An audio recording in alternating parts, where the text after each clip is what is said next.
Sirkazhi temple down rotary சங்கம் மற்றும் ஆரோக்கிய அன்னை பாராமெடிக்கல் காலேஜ் இணைந்து நடத்திய சிறப்பு நிகழ்வு. திரண்டு வந்து பயன்பெற்ற பொதுமக்கள். நவம்பர் 14 மயிலாடுதுறை மாவட்டம் சீர்காழியில் உலக நீரிழிவு தினத்தை முன்னிட்டு விழிப்புணர்வு மற்றும் சர்க்கரை நோய் கண்டறியும் முகாம் நடத்தப்பட்டது. சீர்காழி பழைய பேருந்து நிலையம் அருகில் நடந்த இந்த நிகழ்வில் ரோட்டரி மண்டலம் 20 உதவி ஆளுநர் ரோட்டரியன் திரு VC பாலாஜி சிறப்பு விருந்தினராக கலந்து கொண்டார்.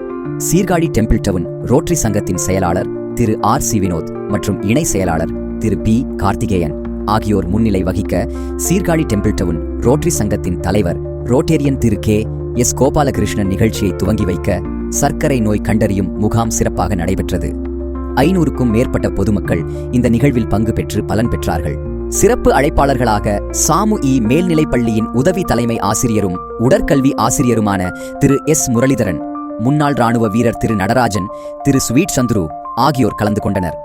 மற்றும் ரோட்டரி சங்கம் டெம்பிள் டவுன் பொருளாளர் நாகமுத்து, முன்னாள் பொறுப்பாளர்கள் ரவிச்சந்திரன், பாலமுருகன், உறுப்பினர்கள் சந்தோஷ், பிரபாகரன், விஜயன் ஆகியோரும் கலந்து கொண்டனர்.